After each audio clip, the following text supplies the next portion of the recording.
각 나라마다 그 나라의 국민들 가지고 있는 이 국민성이 다 있을 것입니다. 각 민족마다 민족성들이 다 있고요. 그렇기 때문에 어떤 나라를 우리가 연상을 하면 그 나라의 대표되는 그런 국민성 또 민족성 그 한 단어들이 또 떠오르게 되는 것이죠. 앞에 그림은 영국 분의 그림입니다. 여러분, 영국 사람들의 국민성은 어떻다라고 생각하세요? 뭐가 대표됩니까? 영국 하면 우리는 영국 신사, 그죠? 신사다. 그렇게 우리가 연상을 할 수 있고요. 이 앞에 있는 국기가 무슨 국기인지 아세요? 어느 나라 국기인지 아세요? 어느 나라 국기예요? 예? 프랑스요? 독일. 예, 독일. 독일 하면 어떤 국민성이 있어요? 독일 사람? 예? 예? 근면. 예. 독일 하면 근면, 성실. 이런 국민성을 가지고 있다고 그럽니다. 또 앞에 보이는 일본 분들은요, 멀고 가까운 그런 이웃인데, 일본 사람들은 생각하면 어떤 국민성을 가지고 있는 것 같아요? 예? 예? 침략요? 친절. 예, 일본 사람들은 굉장히 친절하다 그래요. 그래서 국민성이 친절하다, 상냥하다, 그런 국민성을 가지고 있고요. 우리 미국은요, 우리가 살고 있는 미국 사람들은 어떤 국민성을 가지고 있을까요? 미국 하면 딱 떠오르는 이미지가 뭐예요? 예? 실용주의, 또요. 자유의 여신상, 자유. 그런데 많은 분들이 이 미국 분들의 국민성을 이 프론티어 정신이다, 개척 정신이다, 그렇게 많은 분들이 이야기를 하더라고요. 그래서 미국 분들은 이 개척자의 정신, 그리고 또 자유를 사랑하는 그런 모습들, 그런 것이 대표되는 국민성이고요. 우리도 알아야 되죠. 예, 우리 한국 사람들의 국민성은 뭐예요? 대표되는 단어. 그죠?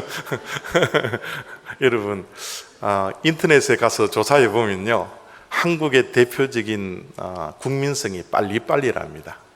빨리빨리요. 이 빨리빨리는 어떻게 보면 장점도 될 수도 있고요, 단점도 될 수도 있는 것 같아요. 그런데 어쨌든 이 대한민국 사람들은 이 국민성이 빨리빨리라는 그런 문화를 가지고 있다고 그러죠. 자, 그러면 중요한 것은요, 우리 하나님 나라의 백성의 국민성이요.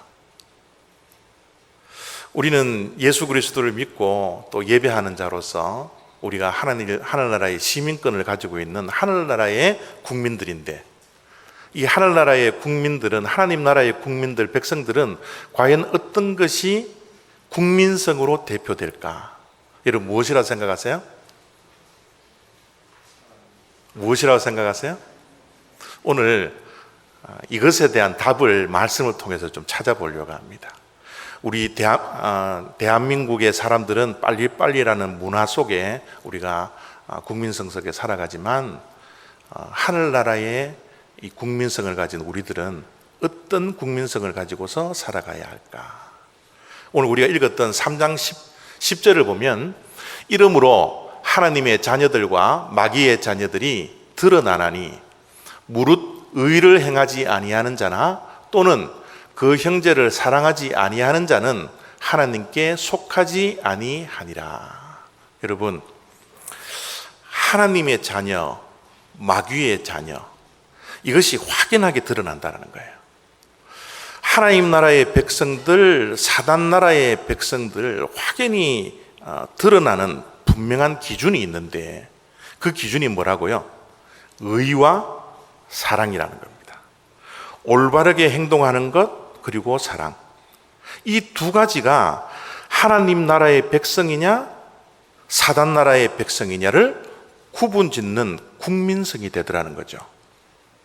오늘 의라는 것은 조금 제쳐놓고 사랑이라는 이 주제를 가지고서 하나님의 자녀로서, 하나님의 나라의 백성으로서 하나님께 속한 사람들은 과연 어떻게 살아가야 하느냐? 바로 하나님 나라를 대표하는 국민성은 분명하게 사랑일 수밖에 없느냐에 관한 것을 우리가 생각을 좀 하려고 합니다.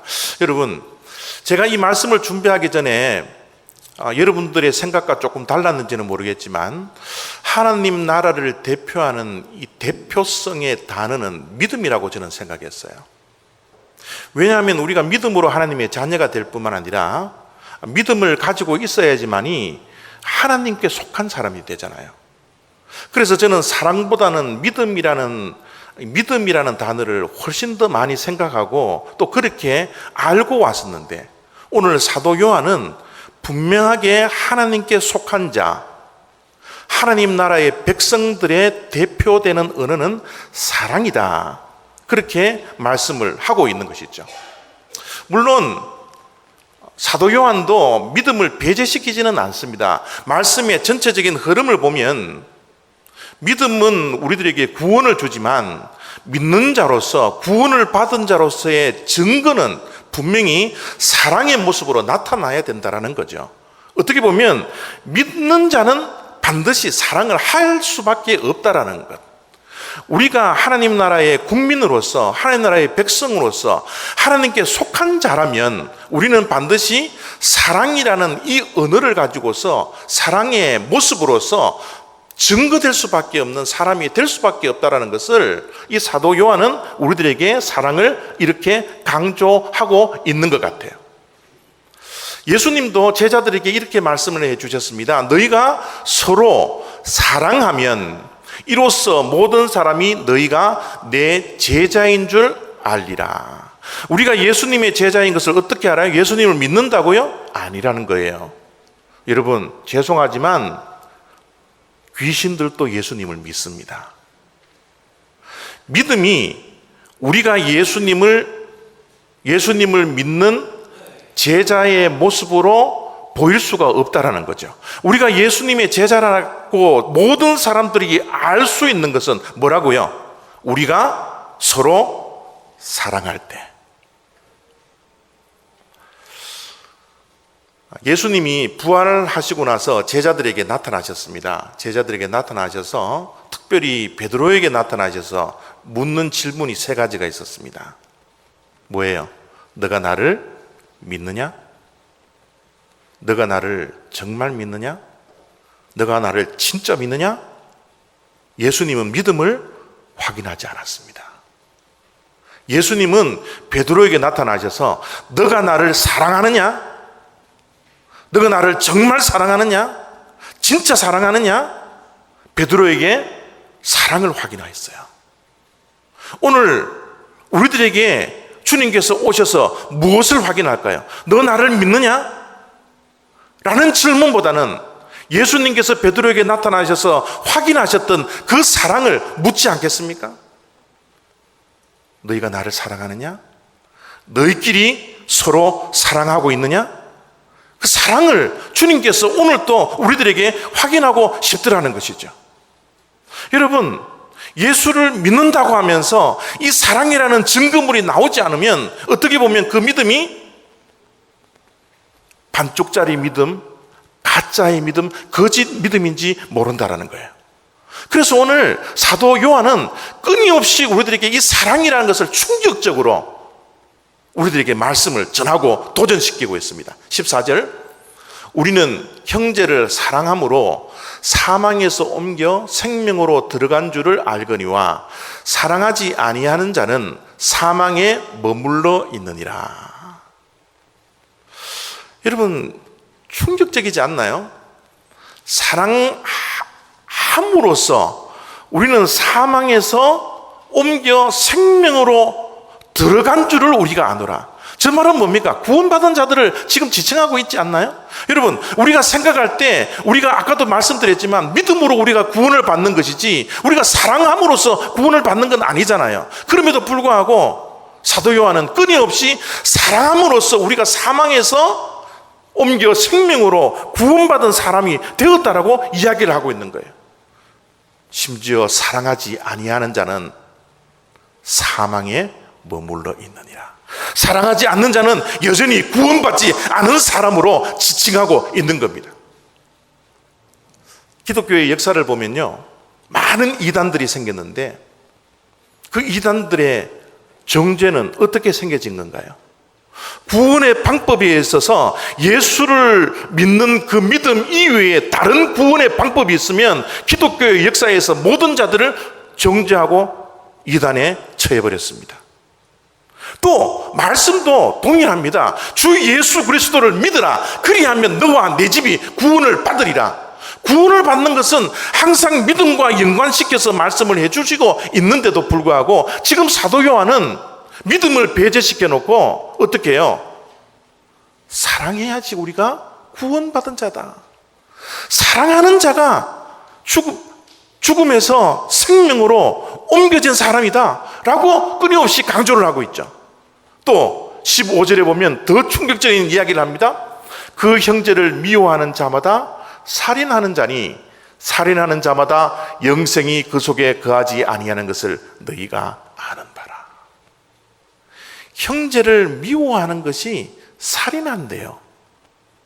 살인하는 자마다 영생에 들어가지 못하고 구원받지 못한다라는 겁니다. 그러면 미워하는 자마다 모두가 영생을 갖지 못한다라는 거예요. 구원을 받지 못한다라는 거죠.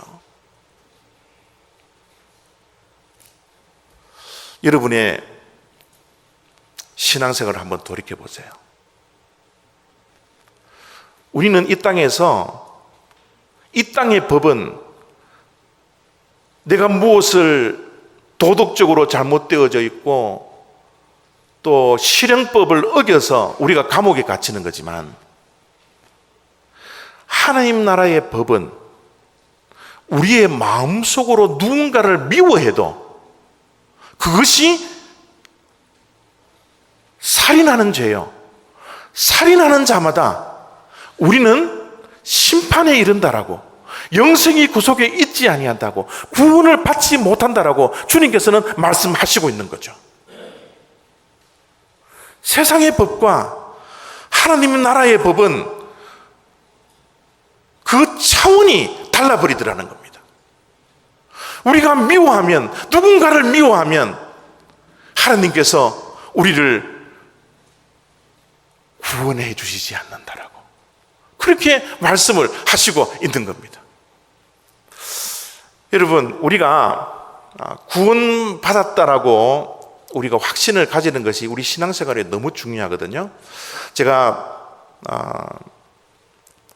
1:1 제자 훈련에 들어오시면 이 구원의 확신을 굉장히 강조를 합니다. 어떻게 보면 우리의 신앙생활은 교회에 출석해서 시작되는 것이 아니라 진짜 신앙은 구원의 확신으로부터 우리의 신앙이 출발된다고 해도 과언이 아니에요. 그만큼 구원의 확신이 중요합니다. 여러분, 구원 받으셨나요? 여러분, 구원에 대한 확신이 있으세요? 지금 이 순간에 죽어도 내가 하늘나라에 간다, 내가 천국에 간다, 천국이 우리의 삶 속에 보장되어져 있다, 이 구원의 확신 여러분 가지고 계십니까? 왜 말을 못하시죠? 확신이 없나요? 여러분, 내가 구원받은 것을 어떻게 확인해낼 수 있어요? 내가 구원에 대한 확신이 있습니다. 확신이 있습니다. 내 자신이 아무리 외치고 세뇌시킨다 한들 여러분, 그것이 구원의 확증을 우리들에게 주는 겁니까? 여러분, 우리는요, 우리 자신을 정확하게 볼 수 있는 능력이 없습니다. 내가 구원받았다라고 아무리 떠들어도, 아무리 확신을 가져도 남들이 저 사람은 구원받은 사람이라고 이야기해 주지 않으면, 남들이 인정을 해 주지 않으면 어떻게 보면 그 구원의 확신은 거짓 확신인지도 몰라요. 또 우리가 구원의 확신을 어떻게 확신할 수 있어요? 내 자신의 모습을 어떻게 정확하게 볼 수 있습니까? 거울을 볼 때 내 자신의 모습은 내 자신이 볼 수 있는 여러분 능력이 없습니다. 남들이 이야기를 해주든지 나의 모습이 정확하게 드러나든지 또는 거울을 보면서 내 모습을 볼 때 내 자신이 정말 이쁜지 내 자신이 정말 젠틀한 것인지 내 자신의 얼굴에 뭐가 묻지 않았는지 거울이 말해주는 대로 우리는 확인받을 수밖에 없다라는 거예요. 그러면 구원의 확신도 마찬가지예요. 구원의 확신도 내가 구원받았다라고 해서 구원받는 것이 아니라 구원이라는 믿음이라는 이 거울을 앞에 놓고 내가 구원받은 사람인지 안 받았는지 거울이 말할 수 있도록 해줘야 된다는 거예요. 그 믿음의 거울이라는 게 뭐예요? 사랑이라는 거예요. 믿음의 거울은 사랑입니다. 여러분, 내가 진정으로 구원의 확신을 가지고 있으면 내가 어떤 사람으로 바뀌게 되어 있어요? 사랑하는 사람으로. 도저히 사랑할 수 없는 사람도 사랑하려고 하는 사람으로서 내 자신이 변화되더라는 거예요. 그전에는 내가 좋아하는 사람들, 내 편인 사람, 좋아할 만한, 사랑할 만한 어떤 조건을 갖춘 자만 우리가 사랑을 했는데 내가 예수 그리스도를 믿고 구원을 받아보니 이제는 사랑하지 못할 자도 사랑하게 되고 미워할 사람도 미워하지 아니하고 사랑할 수 있는 능력들이 우리들에게 생겨지더라는 거죠. 그럴 때 믿음의 거울로 볼 때 내 사랑하는 모습을 보면서 아, 나는 구원받은 자가 확실하군요 라고 우리가 확신을 가질 수가 있다는 겁니다. 여러분, 우리의 삶 속에는 매일매일의 삶이 사랑해야 될까 미워해야 될까 어떻게 보면 매일매일 이 두 가지의 선택 가운데 왔다 갔다 할 수밖에 없는 인생인 것 같아요. 여러분, 그런데 우리의 인생이 모든 것이 선택의 문제라고 여러분 생각하시나요? 여러분, 태어나면서부터 마지막 죽는 그 순간 우리 죽음과 생명이 있는 그날부터 태어나는 그날부터 탄생 때부터 죽는 그날까지 모든 우리의 인생의 발걸음이 선택이 있습니다. 미워하느냐 사랑하느냐 이것도 우리의 선택의 문제입니다. 여러분, 지난주에 우리 생명의 삶을 가지고서 사도 바울이 빌립보의 감옥에 갇혀서 빌립보 교인들에게 기뻐하라는 메시지를 준 것을 우리가 다 묵상을 하셨을 거예요. 여러분, 그 말씀을 묵상해 보면요, 환경은 사도 바울을 억울하게 만들고요, 환경은 그를 낙심하게 만들어요. 그러나 사도 바울은 낙심을 선택하지 않습니다. 실망을 선택하지 않아요. 좌절을 선택하지 않습니다. 우울함을 선택하지 않아요. 그는 끊임없이 뭐를 선택해요? 기쁨을 선택하는 거예요. 여러분, 어떻게 보면 이 이민 생활 가운데 우리의 생각대로 우리의 계획대로 풀리지 않는 인생의 문제 때문에 우리가 낙심할 때가 얼마나 많은지 모릅니다. 좌절할 때가 얼마나 많은지 모릅니다. 그러나 그 좌절도 낙심도 내가 선택해서 내가 낙심 가운데 있고 좌절 가운데 있다는 것을 명심하셔야 됩니다. 우리는 기쁨을 선택해야 돼요. 환경이 나를 어려운 가운데 낙심 가운데 몰아갈다 할지라도 내 인생이 막다른 골목에 처해 있다 할지라도 절벽 앞에 서 있는 그 어려움 속에 있다 할지라도 나는 기쁨을 선택하고 희망을 선택하고 소망을 선택해야 합니다. 여러분, 우리도 이 시간에 모든 많은 사람들이 연휴가 되어서 다 놀러 가지만 우리는 하나님께 예배드리려고 하는 것을 선택해서 이 자리에 오신 거예요. 내가 일찍 일어나고 늦게 일어나고 이런 모든 것이 내 선택입니다. 내가 어떻게 선택하느냐에 따라서 내 인생이 이렇게도 되고 저렇게도 된다는 사실입니다. 그런데 중요한 것은 우리가 날마다의 삶 속에서 A를 선택하느냐 B를 선택하느냐 늘 선택의 기로 속에 있지만 우리의 선택은 항상 선한 선택이 되어야 된다는 거예요. 우리의 선택은 하나님이 기뻐하시는 선택이 되어야 된다는 겁니다. 하나님이 원하시는 하나님의 뜻대로 행하는 선택이 되어져야 된다는 거예요. 그런데 우리에게 이런 선한 선택을 할 수 있는 능력이 있습니까? 우리는 날마다 A와 B의 선택의 기로에 섰을 때 늘 하나님의 뜻대로 선택할 수 있는 능력이 우리들에게 주어집니까? 항상 선한 선택을 우리들이 하고 있습니까? 미움과 사랑, 이것도 우리의 선택이라면 날마다 우리가 사랑을 선택해야 되는데, 그래서 하나님을 믿는 그 하나님의 백성으로서의 국민성을 가지고서 하루하루를 살아가야 되는데, 우리는 때로는 사랑을 선택하지 못하고 미움을 선택할 때가 얼마나 많아요. 여러분, 지난주에 말씀드렸던 것처럼 우리들에게는 그런 능력이, 선한 능력이 아무것도 없습니다. 1%도 없어요. 우리에게는 0%입니다.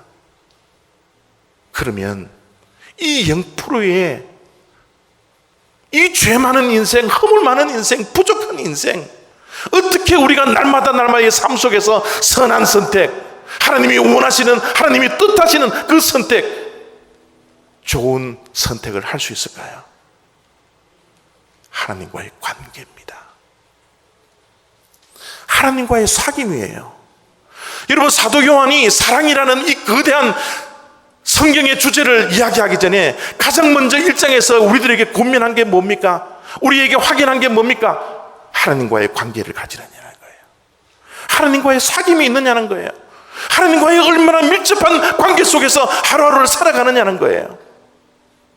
우리가 사랑을 선택하고 미움을 선택할 수 있는 능력이 우리들에게는 없습니다. 내가 사랑해야지, 미워하지 않아야지 한다고 해서 그렇게 되는 인생이 아니라는 거예요. 우리는 하나님 속에 있어야 합니다. 하나님 안에 있어야 합니다. 그리스도 안에 있을 때 그리스도의 능력으로, 그리스도의 그 사랑을 덧입어서 우리도 서로 사랑할 수 있는 능력이 생겨지는 것이지, 우리에게는 선한 선택을 할 수 있는 능력이 없다는 것을 하루빨리 인정하고, 내 힘으로, 내 능력으로, 내 지혜로, 내 지식으로, 내 경험으로 살아가는 것이 아니라 늘 하나님과의 관계 속에서, 하나님과의 친밀한 교제 속에서 우리가 하루하루를 살아갈 때 우리가 서로 사랑할 수 있는 능력, 하나님 나라의 백성으로서의 능력이 우리들에게 주어진다는 사실을 기억해야 합니다. 여러분, 그리스도 안에 있으면 그 그리스도의 사랑을 덧입어서 우리가 서로 사랑하게 되는데요, 참 그리스도인들의 사랑의 방법을 오늘 사도 요한은 이렇게 정의를 내리고 있습니다. 자녀들아, 우리가 말과 혀로만 사랑하지 말고 행함과 진실함으로 하자. 여러분, 참된 그리스도인들, 하나님 나라의 국민성인 이 사랑을 가지고 살아가는 자들의 사랑은 말과 혀로만 사랑하는 것이 아니고 행함과 진실함으로 하는 사랑이라는 거예요. 여러분, 저 말의 문맥을 여러분 잘 보셔야 되는데요, 우리가 그러면 말로 사랑을 하지 않아야 되는 겁니까? 우리의 혀로 사랑하지 않아야 되는 것이 우리 그리스도인들의 사랑 방법이에요? 아니죠. 저 말은 말로도 사랑하라는 겁니다. 우리의 언어를 가지고서도 얼마든지 사랑을 표현하라는 거예요. 여러분, 우리 인간들이 가지고 있는 이 언어는요, 정말 능력이 있는 언어예요. 여러분, 다른 동물들과는 달리 사람만이 가질 수 있는 이 혀의 능력, 언어의 능력, 말의 능력, 말에 따라서 사람을 죽이기도 하고 살리기도 하는 권세가 우리의 언어 속에 있다는 겁니다. 내가 사랑을 표현하느냐에 따라서 사랑하는 사람이 정말 사랑의 관계에 들어올기도 하고, 내가 사랑을 표현하지 못하는, 언어를 표현하지 못함으로써 사랑하는 사람을 떠나보내는 그런 어리석은 삶들을 살아갈 때가 있더라는 것이죠. 사랑은 표현되어져야 합니다. 사랑하는 사람을 향하여서 사랑한다라고 말로 표현을 해야 됩니다. 여러분들이 잘 알다시피 저는 경상도 남자예요. 이 경상도 남자가 되나서 이 사랑자만 나오면 얼굴이 붉어지고요, 참 어색해요. 그래서 저희 집사람한테도 사랑 모르겠어요. 뭐 연애를 8년 동안 하고 이렇게 결혼해도 사랑한다라는 말을 몇 번 했는지 모르겠습니다. 그만큼 사랑해라는 이 단어가 저에게는 너무 힘들어요. 여러분, 한국에 경상도 남자하고 서울 여자하고 사귀었는데 이 서울 여자가 경상도 남자친구가 너무 사랑해라는 표현을 안 하니까 한번 표현해 달라고 부탁을 했습니다. 자기, 나 사랑해 한 번만 이야기해 주면 안 돼? 당신 나를 정말 사랑이나 하고 있는 거야? 사랑 단 한마디 표현해 달라고 그렇게 이야기를 하니까 그 경상도 남자친구가 뭐라 그랬는지 아세요? 치아뿌라? 야, 니 돌았나? 니 미쳤나? 사랑을 꼭 표현해야 되냐? 내가 니 사랑하지 않으면 이렇게 사귀고 있겠나? 여러분, 경상도 사람이 사랑해 저 말 한마디만 하면 끝나버릴 것을 끊임없이 사랑한다는 표현을 하지 못하고 말을 돌려서 이야기를 하는 것이 경상도 사람이에요. 저도 어렸을 때 좋아하는 여자가 있었거든요. 이거 말하면 큰일 나는데. 여러분, 좋아하는 여자가 딱 가면 좋아한다는 말을 못하고 뭐예요? 머리 확 잡아당기고. 그게 경상도 사람들의 사랑의 방법입니다. 그저 얼마나 이 언어가 서툰지 몰라요. 그러나 여러분, 그리스도인이 되면은 그 문화까지 넘어서야 돼요. 대한민국 국민성을 넘어서야 합니다. 하늘나라의 백성은 하늘나라의 백성 국민성을 가지고 살아야 된다는 거예요. 사도 요한은 우리들에게 말씀하잖아요. 사랑을 표현하라고요. 여러분, 오늘 여러분 집에 가시면서 다 남편에게, 아내에게, 자녀들에게 사랑한다 표현해 주세요. 그게 그리스도인들의 사람의 모습입니다. 여러분, 어제 이 말씀을 이제 마무리 다 하고 집에서 누워서 이제 집사람하고 이제 자는데 손을 잡고 제가 이 말씀을 적용해야 되니까, 적용해야 되니까, 여보, 사랑해 그랬거든요. 그 집사람이 뭐라 그런 줄 알아요? 치아 뿌라요. 뭐 잘못 묻나?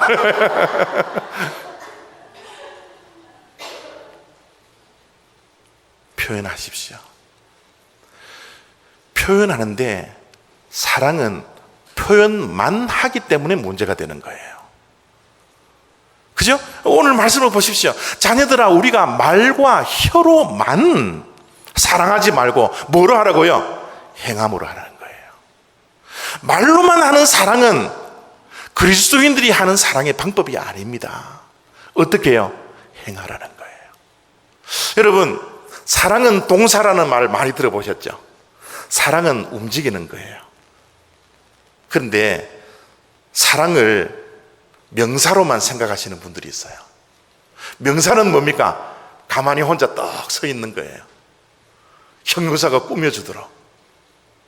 형용사는 꾸며주는 겁니다. 부사는 꾸며주는 거예요. 여러분, 사랑은 부사도 아니고 형용사도 아니고 명사도 아닙니다. 사랑은, 그리스도인들의 사랑은 가만히 있어서 우쭐대는 것도 아니고 꾸미고 척하는 것도 아니에요. 사랑은 실천하는 겁니다. 움직여야 돼요. 손과 발이 움직이는 것이 사랑이라는 겁니다. 우리 그리스도인들의 사랑은 끊임없이 실천되고 행동으로 옮기는 것이 진짜 사랑이라는 거죠. 사랑은요, 거짓 사랑이 있어요. 거짓 사랑은 말과 혀로만 하는 사랑입니다. 행동으로 옮기지 않는 사랑입니다. 진실된 사랑은 말로 혀로만 사랑하는 것이 아니라 그 사랑이 동사가 되어서 손과 발이 움직이는 것이 진짜 진실된 사랑이라는 거예요. 여러분, 하나님의 사랑이 진실된 사랑인데, 참된 사랑인데, 하나님의 사랑을 보십시오. 하나님이 세상을 이처럼 사랑하사 독생자를 주셨으니, 동사입니다. 하나님의 사랑은 주시는 거예요. 헌신하는 겁니다. 희생하는 겁니다. 사랑하는 독생자 예수 그리스도를 우리를 위하여 희생시키고 죽이시기까지 우리를 사랑해 주시는 실천을 하시는 것이 하나님의 사랑이요, 그 사랑이 진실된 사랑이라는 거예요. 우리 또한 이 사랑을 덧입었어요. 하나님의 이 사랑을 덧입고 은혜로 살아가는 자입니다. 우리에게는 아무 능력이 없고 아무런 자격이 없지만 하나님의 무한하신 사랑을 가지고서 우리를 구원해 주셨고 우리를 하나님의 은혜의 반열에 세워놓으셨습니다. 이 사랑을 받은 자, 이것을 경험한 자는 우리도 참 사랑을 해야 합니다. 여러분, 우리가 좋아하는 사람만 사랑하면 그것은 사랑이 아니래요. 그것은 거짓된 사랑입니다. 말로만은 사랑도 사랑이 아닐 뿐만 아니라 내 편만 들어주는 사람, 그 사람만 사랑하는 것, 그것도 사랑이 아닙니다. 그리스도인의 사랑이, 그리스도인의 국민성이 아닙니다. 믿을 수 없는 사람도 믿어주고, 허물 있는 사람도 감싸주고, 용서할 수 없는 사람도 용서하고, 사랑받을 만한 자격이 없는 사람까지도 무조건적인 사랑을 하는 것, 그것이 하나님의 사랑이요 그리스도인들의 사랑이라는 사실을 잊어버리지 않아야 합니다. 사랑하는 성도 여러분, 우리는 어떤 사랑으로서 믿는 자의 모습을 표현하고 있습니까? 여러분, 그리스도인의 사랑이 가장 잘 실현되는 것이 바로 가족 공동체예요. 가족 공동체에서 아무리 미워하는 짓을 하고 아무리 미워해야 할 그런 가족이 있다 할지라도 끝내는 우리는 무엇을 선택합니까? 미움을 선택하지 아니하고 사랑을 선택하는 것이 가족이잖아요. 사랑도 끊임없는 선택입니다. 미움도 끊임없는 선택이에요. 나는 그리스도인으로서, 하나님의 나라의 백성으로서 이제는 미움을 선택하는 것이 아니라 사랑을 선택해야 합니다. 왜요? 우리 모두는 하나님 안에서 가족이니까. 교회 가면 여러분 뭡니까? 가족 공동체가 되어야 합니다. 사랑의 공동체가 되어야 합니다. 우리가 서로 사랑할 때 모든 사람들이 우리가 그리스도의 제자인지도 알 뿐만 아니라 우리가 하나님의 백성이라는 사실을 저들이 우리의 사랑하는 모습을 보면서 확인하게 되더라는 것이에요. 저는 우리 올리브교회 성도 한 분 한 분이 이 사랑의 공동체, 이 가족의 공동체가 되었으면 좋겠습니다. 허물 많은 자들이 얼마나 많아요. 미워해야 할 사람들이 얼마나 많습니까? 그럼에도 불구하고 우리는 그리스도의 사랑으로 덮어주고 안아주고 품어주고 서로 용서하고 서로 받아주고 기다려주고 인내해주고, 그 사랑이 우리 올리브교회에 충만히 있기를 원합니다. 그래서 주님께서 우리 올리브교회를 보면서 참 너희들은 내 제자구나, 너희들의 믿음이 진짜 믿음이구나, 그런 하나님으로부터 평가를 받을 수 있는 그런 우리 올리브교회 성도님들 한 분 한 분이 다 되시기를 부탁드립니다.